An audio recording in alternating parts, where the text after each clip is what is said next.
సంఘము సహవాసం అనే కార్యక్రమంలో దేవుని వాక్యాన్ని మరొకసారి మనం నేర్చుకోవడానికి కొంతసేపు సమయాన్ని కేటాయించి దేవుని మాటలు వినడానికి మన హృదయాలు సిద్ధపరచుకుందాం. ప్రభునందు ప్రియులారా, మీరంతా ఎలా ఉన్నారు? మీ కొరకు ప్రతిరోజు ప్రార్థన చేస్తున్నాం కాబట్టి ఈ మాటలు కొంతసేపు మీరు శ్రద్ధగా వినాలని కోరుచున్నాను.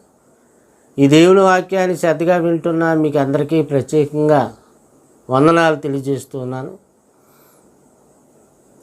కొరింథీయులకు రాసిన పత్రిక 5వ అధ్యాయం, మొదటి పత్రిక 5వ అధ్యాయము మొదటి నుంచి సంఘ సహవాసంలో మరి కొన్ని జారత్వపు క్రియలు జరుగుతున్నాయని, అటువంటి జారత్వపు క్రియలు జరగకూడదని సంఘం యొక్క నియమమును బట్టి నిబంధనను బట్టి పౌలు రాసిన కొన్ని సంగతులు పరిశీలిద్దాం.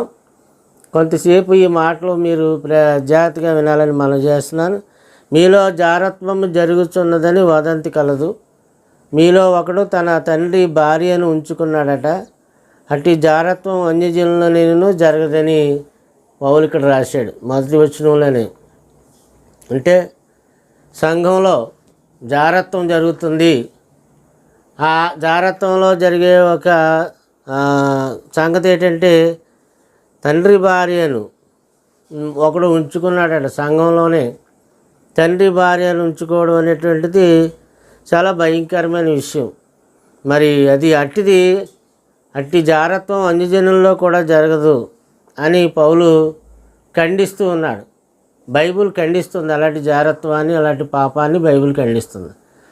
మరి క్రైస్తవేతరులు, బైబిల్ విమర్శకులు కూడా చాలామంది చెప్తూ ఉంటారు, ఇలాంటివి విమర్శిస్తూ ఉంటారు. ఏమనంటే, ఇదిగో బైబిల్లో ఒక కుమారుడు తన తండ్రి భార్యను ఉంచుకున్నాడు, ఇది అపవిత్రమైన గ్రంథం అని, అపవిత్రమైన విషయాలు ఇందులో రాయబడ్డాయని చెప్పేసి అంటూ ఉన్నారు. వాళ్ళకి సబ్జెక్ట్ అర్థం కాక, దేవుని జ్ఞానం లేక అలా మాట్లాడుతూ ఉంటారు. అయితే ఇక్కడ బైబిల్ ఖండిస్తుంది, ఇలాంటి జారత్వాలు జరగకూడదని బైబిల్ ఖండిస్తుంది, దేవుడు ఖండిస్తున్నాడు, అపోస్తుడైన పౌలు దీనిని ఖండిస్తున్నాడు. సంఘంలో సహవాసంలో ఎవరైనా అటువంటి వాడు ఉన్నట్లయితే అటువంటి వారికి ఎలాంటి శిక్ష విధించాలో ఇక్కడ చెప్తూ ఉన్నాడు. అయితే ఆమె సవతి తల్లి కావచ్చు, అయినప్పుడు కూడా సవతి తల్లి అయినప్పటికీ తల్లే కాబట్టి తల్లి వరుస ఉన్నటువంటి వ్యక్తితో వ్యభిచరించడం, జారత్వం జరిగించడం చాలా భయంకరమైన పాపం అని మరి ఇక్కడ దేవుని గ్రంథం తెలియజేస్తుంది. దాన్ని దేవుడి వాక్యం, ధర్మశాస్త్రం, పాత నిబంధన ధర్మశాస్త్రంలో కూడా అది ఖండించబడింది, కొత్త నిబంధనలో కూడా అది ఖండించబడుతుంది. ఇలాంటిది బైబిల్ ఎప్పుడు కూడా అనుమతించదు. మరి దేవుడు కానీ దేవుని సేవకులు కానీ అలాంటివి అనుమతించరనే విషయం మనం గమనించాలి. లేవి కాండంలో పాత నిబంధనలో 18వ అధ్యాయంలో 7వ వచనంలో ఇలాగూ రాయబడి ఉంది, నీ తండ్రికి మానఛాందనముగానున్న నీ తల్లి మానఛాందనమును తీయకూడదు. ఆమె ఆమె మానఛాదనమును తీయకూడదు. నీ తండ్రి భార్య మానఛాదనమును తీయకూడదు. అది నీ తండ్రిదే. అంటే నీ తల్లి మీద హక్కు, అధికారం తండ్రికే ఉన్నాయి తప్పించి ఆమె విషయంలో, భార్యగా ఉండే విషయం తండ్రికి తప్ప మరి ఈ యొక్క ఎవరికి కూడా అటువంటి అధికారం లేదని చెప్పేసి ఈ వాక్యం మనకు తెలియజేస్తూ ఉంది. అది ధర్మశాస్త్రం అంతట్లో కూడా నియమం ఉంది, నిబద్ధత ఉంది. అంటే దాని అర్థమేంటి? దేవుడు అంగీకరించలేదు, ఖండించుకుంటూ వచ్చాడు, చాలా జాగ్రత్తలు చెప్పుకుంటూ వచ్చాడు. అలాగే ద్వితీయోపదేశకాండం కూడా మనం 22వ అధ్యాయంలో చూస్తే, ఎవడును తన తండ్రి భార్యను పరిగ్రహింపకూడదు, తన తండ్రి విప్పదగిన కోకను విప్పకూడదు అని చెప్పేసి 22 ద్వితీయోపదేశకాండం 30వ వచనంలో రాయబడింది. ఇది అంగీకారం కానిటువంటి భయంకరమైన పాపం అని చెప్పేసి అక్కడ రాయబడింది. అలాగే లేవి కాండంలో 27వ అధ్యాయము 20వ వచనంలో మరొకసారి రాయబడింది. ఇక్కడ కూడా అతడు ఆ పొలమును విడిచిపెట్టిన ఎడలను, వేరొకరిని దాన్ని అమ్మిన ఎడలను మరి ఎన్నటికన్నీ దాన్ని విడిపింపకూడదనే విషయం అక్కడ చెప్పుకొచ్చాడు. అంచేత ఈ యొక్క ఇలాంటి విషయాలు బైబిల్ ఖండించుకొస్తుందన్న విషయం మనం గ్రహించాలి ప్రియులారా. కాబట్టి తండ్రి భార్య అంటే సవతి కావచ్చు, మరి అవిశ్వాసులు సైతము, అన్యజనులు సైతము ఇలాంటి విషయాన్ని తప్పుగా భయంకరమైన పాపముగా ఎంచుతారన్నది మన అందరూ తెలుసు. మోసే ధర్మశాస్త్రం కూడా దీన్ని ఖండించింది, మరి కొత్త నిబంధన దీన్ని ఖండించింది, పౌలు దీన్ని ఖండించాడు, దేవుడు దీన్ని ఖండించాడనే విషయం మనం అందరం గ్రహించవలసిన అవసరం ఉంది. అయితే ఇట్లుండి మీరు ఉప్పొంగుచున్నారే కానీ మీరు ఎంత మాత్రమును దుఃఖపడి ఇలాంటి కార్యము చేసిన వానిని మీలో నుండి వెలివేసిన వారు కారు. అంటే పౌలు వాళ్ళకి దూరంగా, కొరింథీ సంఘానికి కాస్త దూరంగా ఉండి పత్రిక రాస్తున్నాడు. అక్కడ ఉన్నటువంటి స్థానికులు ఏం చేయాలని చెప్తున్నాడంటే, సంఘంలో సభ్యులకు కూడా మరి చాలా నిదానించి ఆలోచించి అటువాడిని కనిపెట్టి అటువాడిని వెలివేయాలి అంటే సంఘంలో నుంచి వాడిని బహిష్కరించాలని చెప్పేసి ఇక్కడ వాక్యం తెలియదు. కానీ ఏ సంఘంలో కూడా అలాగా బహిష్కరించే పరిస్థితి కనిపించదు. చూడనట్టు వదిలేసి పాపం చేసే వాళ్ళని కూడా కలుపుకొని పోయే పరిస్థితే ప్రతి సంఘాల్లో మనం చూస్తాం. కానీ దేవుని నియమము, దేవుని సంఘంలో ఉన్నటువంటి పరిస్థితి వెలివేయాలి. అటువంటి జాగ్రత్తలు జరగకుండా జాగ్రత్తలు తీసుకోవాలని ఉంటుంది. అయినప్పటికీ కూడా మీరు విర్రవీగుతూ ఉన్నారు, ఉప్పొంగుచున్నారు అనే మాట అంటున్నాడు. మీరు ఎంత మాత్రము కూడా ఎలాగో ఉప్పొంగడం మంచిది కాదు, విర్రవీగడం మంచిది కాదు అంటున్నాడు. ఈ విషయంలో వారి యొక్క లోక సంబంధమైన జ్ఞానాన్ని గురించి, లేక వాళ్ళు చూడనట్టుగా పోయే విషయాన్ని గురించి, వాళ్ళ యొక్క విశాల భావముల గురించి, వారి గర్వముల గురించి ఇక్కడ పౌలు మాట్లాడుతున్నాడు. అది మంచి పద్ధతి కాదని చెప్తున్నాడు. దేవుని యొక్క వాక్యంలో క్రైస్తవులకు ఏది చేయడానికైనా స్వేచ్ఛ ఉంది. స్వేచ్ఛను దేవుడు ఇచ్చాడు, ఫ్రీడమ్ ఇచ్చాడు. అలాగని చెప్పి అన్నీ చేయదగినవి కావని చెప్పాడు. చేయడానికి ఫ్రీడమ్ ఉంది కాదని, స్వేచ్ఛ ఉంది కాదని, అన్నీ కూడా చేయదగినవి కాదని దేవుడు ఈ వాక్యంలో తెలియజేశాడు. అయితే వారికి తప్పు అభిప్రాయం కలిగించే పని ఏదైనా ఉంటే తప్పు అని తెలుసుకుని దాన్ని వదలాలి. మరి పాపం చేస్తున్నటువంటి సభ్యుడి విషయంలో స్థానిక సంఘాలు ఎలా ప్రవర్తించాలో పౌలు ఇక్కడ చెప్తున్నాడు. అటువంటి వాడిని సంఘం నుంచి బహిష్కరించాలి. అందరూ ఏకమై వాడు మారుమనసు పొంది పశ్చాత్తాపడి చేసిన పాపాన్ని ఒప్పుకొని మారుమనసు పొందితేనే కానీ తిరిగి మళ్ళా వాడిని సంఘంలో చేర్చుకోకూడదని చెప్తున్నాడు. వారికి దుఃఖము కలగాలి అని వాళ్ళు దుఃఖపడే విధంగా చేయాలి. వాళ్ళకి ప్రాయశ్చిత్తం కలగాలి, ప్రాయశ్చిత్త పడేటట్లు చేయాలి.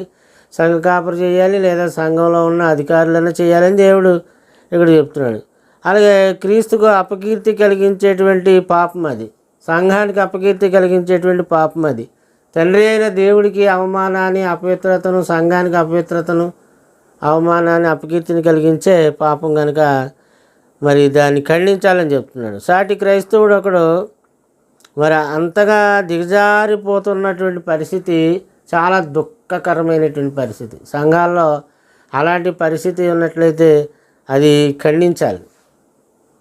తప్పుదిద్దుకొని అతను పశ్చాత్తాపడితే క్షమించబడతాడు. లేకపోతే అటువంటి వాడికి క్షమాపణ ఉండదు.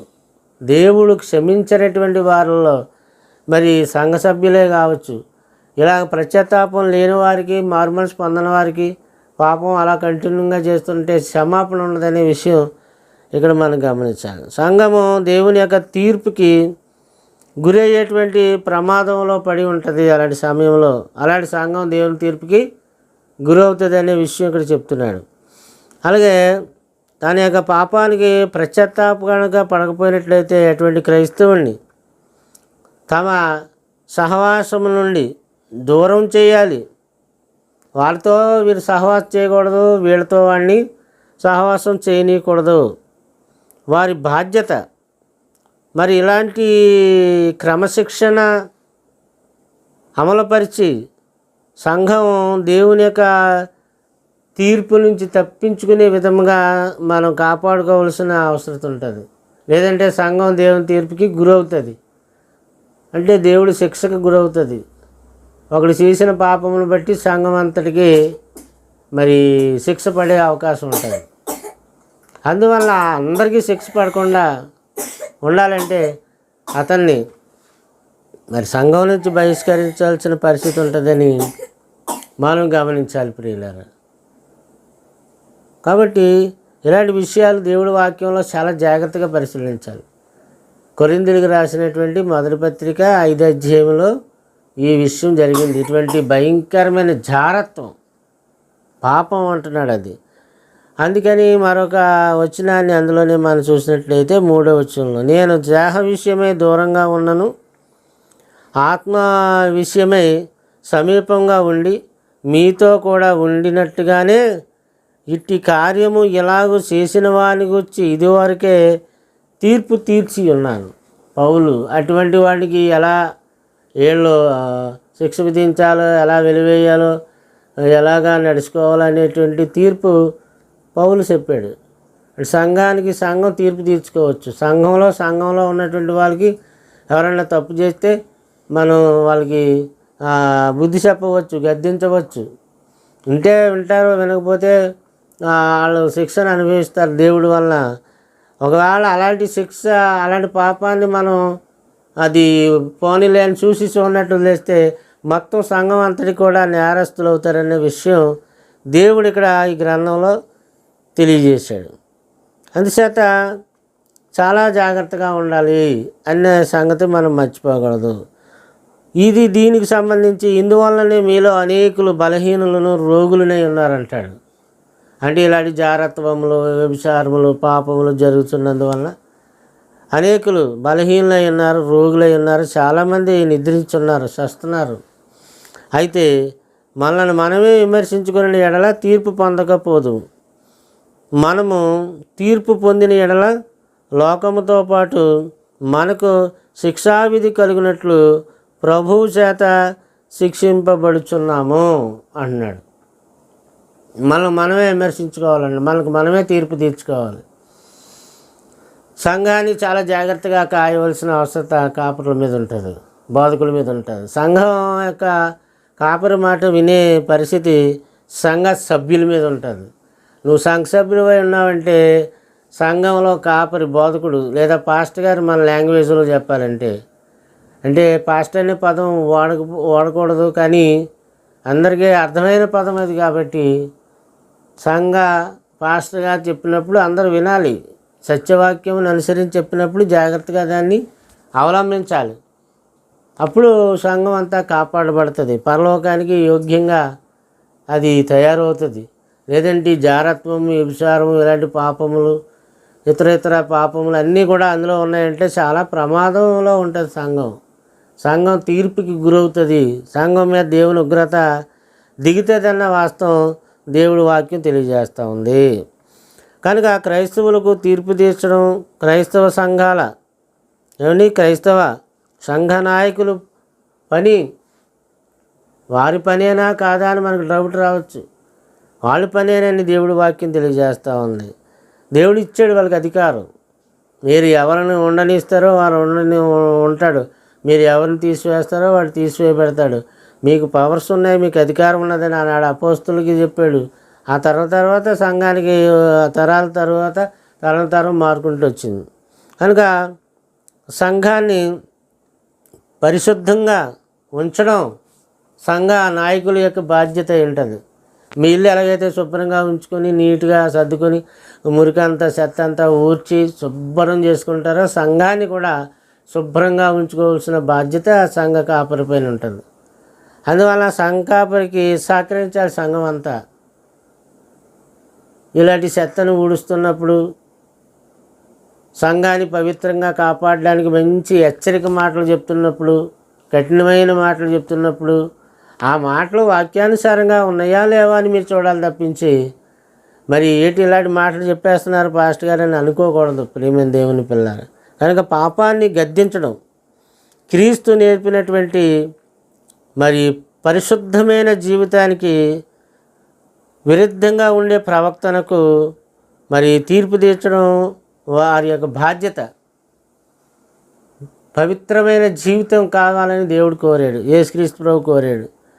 కనుక పాపాన్ని గద్దించడం, హెచ్చరించడం ఇవన్నీ పరిశుద్ధ జీవితం కావాలనుకునే వాళ్ళకి తగును, అవసరం అనే వాస్తవాన్ని ఇక్కడ మనకు తెలియజేస్తూ ఉన్నాడు. అదే అధ్యాయము 12వ వచనము 13వ వచనములో కూడా అదే మాటలు రాయబడ్డాయండి.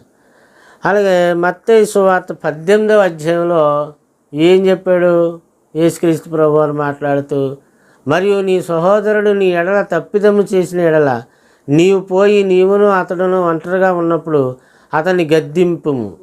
సరే, అతడు మాట విని ఎడల నీ సహోదరుని సంపాదించుకుంటువి. గద్దించమన్నాడు, గద్దింపుకు లోబడాలి. నువ్వు నన్ను గద్దించడం ఏంటి, నీవు నన్ను హెచ్చరించడం ఏంటి అని చెప్పేసి అతను అనుకోకూడదు. అతడు వినని ఎడల 2-3 సాక్షుల నోట ప్రతి మాట స్థిరపరచబడినట్లు నీవు ఒకరిని 2 వెంటబెట్టుకుని అతని యొద్దకు పొమ్ము అన్నాడు. సరే, 2-3 ఒకరిద్దరు వెంటబెట్టుకుని అతని దగ్గరికి వెళ్ళమని. అతడు వారి మాట వినని ఎడల ఆ సంగతి సంఘమునకు తెలియజెప్పు. అతడు సంఘపు మాట కూడా వినని ఎడల అతన్ని నీవు అన్యునిగాను సుంకరిగాను ఎంచుకొనుము. తొలగించే సంఘంలోంచి బహిష్కరణ చేసేయండి. సంఘ బహిష్కరణ కఠినంగా రావద్దని చెప్పేసి బయటకు తోసేమన్నాడు సంఘంలోంచి. ఏమండి, అందుకు సంఘం సహోదరులు అందరూ కూడా ఆ వాక్యానికి మరి కట్టుబడి లోబడి ఉండాలని చెప్పేసి అంటున్నాడు. ద్వితీయోపదేశకాండంలో ఏం రాయబడిందంటే అండి, ఒకడు చేయు సమస్త పాపంలో ఏ అపరాధములు గుర్చియే కానీ, ఏ పాపములు గుర్చియే కానీ ఏ సాక్షి యొక్క సాక్ష్యమును గూర్చి అంగీకరింపకూడదు. ఇద్దరు సాక్షుల మాట మీదనైనను 3 సాక్షుల మాట మీదనైనను ప్రతి సంగతి స్థిరపరచబడును. అంటే అలా జరుగుతుంది ఇలా జరుగుతుంది అని ఒకవేళ ఎవరన్నా అన్నా ఏదో ఒకడు చెప్పాడని చెప్పేసి యాక్షన్ తీసుకోకూడదట. 2-3 సాక్షులు ఉండాలట. 2-3 సాక్షుల మాట మీదే యాక్షన్ తీసుకోవాలి తప్పించి ఒకరి మాట నమ్మి యాక్షన్ తీసుకోకూడదని చెప్పి ఇక్కడ దేవుడి వాక్యం మనకు తెలియజేస్తూ ఉంది. సరే, అంటే అలాంటి పాపములు సంఘములో జరగకుండా ఉండడానికి దేవుడు ఇలాంటి నియమాన్ని నిబంధనలను మరి ఏర్పాటు చేశాడన్న విషయం మనం గమనించాలి. ఎబ్రీ పత్రిక 10వ అధ్యాయము 28లో ఏం రాయబడిందో తెలుసండి.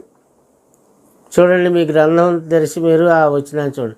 ఎవడైనాను మోసే ధర్మశాస్త్రం నిరాకరించిన ఎడల 2-3 సాక్షుల మాట మీద కనికరింపకుండా వాణ్ణి చంపించుదురు.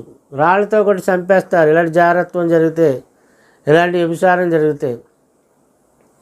ఏమండి, ఎవడైనాను మోసే ధర్మశాస్త్రమును నిరాకరించిన ఎడలా 2-3 అంటే సాక్షులు 2-3 ఉండాలి మినిమం. ఆ 2-3 సాక్షుల మాట మీద కనికరింపకుండా వాడిని చంపేస్తారు ఇశ్రాయేల్ సమాజంలో. మరి నేటి సంఘంలో చంపడం అంటే ఏంటి? ఇప్పుడు కూడా అది అమల్లో ఉంది. అది చంపడం అంటే ఎలాగంటే సంఘంలోంచి బయటికి గెంటడమే.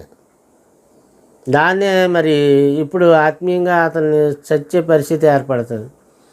అతను మళ్ళీ తిరిగి వచ్చాడంటే క్షమించవచ్చు, పశ్చాత్తాపడాలి, చేసిన పాపాన్ని విడిచిపెట్టాలి, ప్రాయశ్చిత్తం జరిగించుకోవాలి, అంటే క్షమాపణ వేడుకోవాలి, సంఘం ఎదుట దేవుడి ఎదుట కూడా ఒప్పుకోవాలి.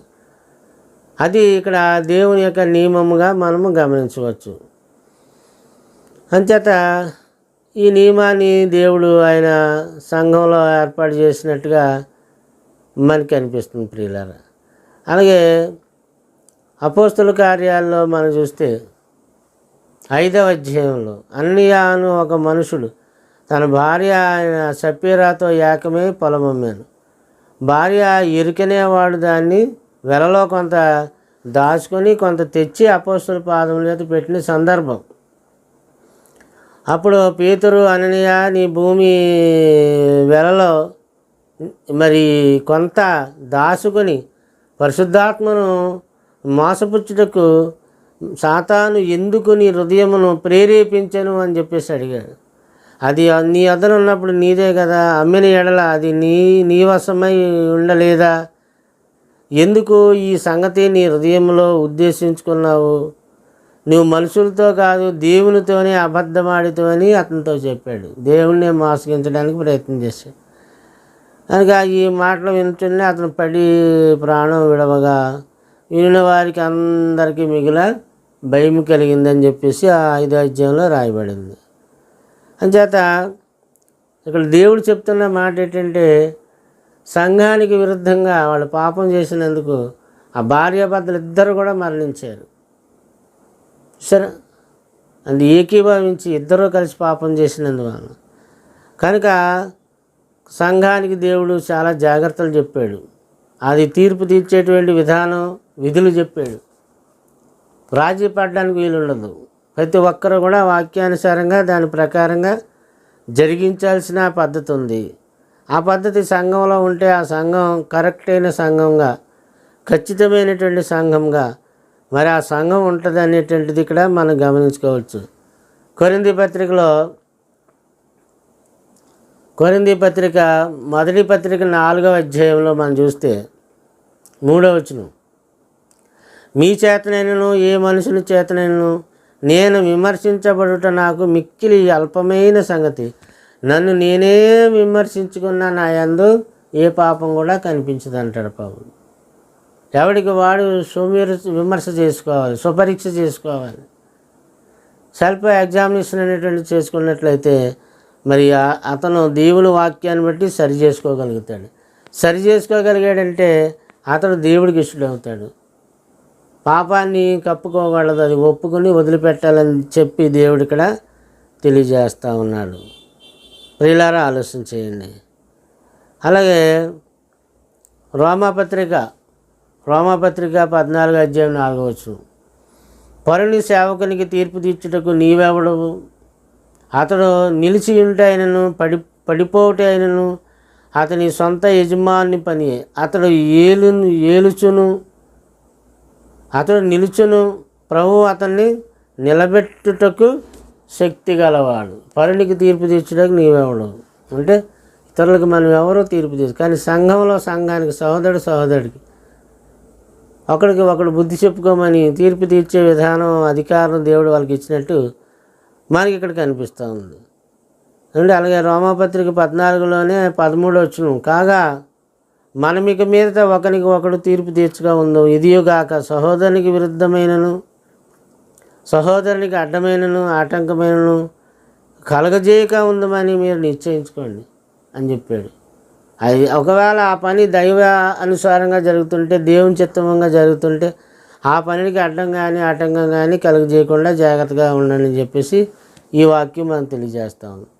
అందువల్ల ఇప్పుడు చెప్పబడిన ఈ వాక్యాలన్నింటిలో కూడా అద్భుతమైన విషయాలు, అద్భుతమైన జ్ఞానం, సంఘం సహవాసం, సంఘ క్రమశిక్షణ, సంఘంలో ఉన్నవాళ్ళు ప్రవర్తన విధానం, పద్ధతులు, విధులు, విధానాలు, ఆజ్ఞలు ఎలాగ అనుసరించాలి, సంఘం యొక్క నియమ నిబంధనలకు ఎలాగా కట్టుబడి ఉండాలి, ఉండకపోయిన వాడిని, తిరస్కరించిన వాడిని, ధర్మశాస్త్రానికి వ్యతిరేకించిన వాళ్ళు ఎలాగైతే మరి శిక్షించారో అలాగే ఇప్పుడు సంఘానికి వ్యతిరేకంగా మాట్లాడే వాళ్ళని శిక్షించడానికి ఇక్కడ సంఘానికి అధికారం ఉంటుంది.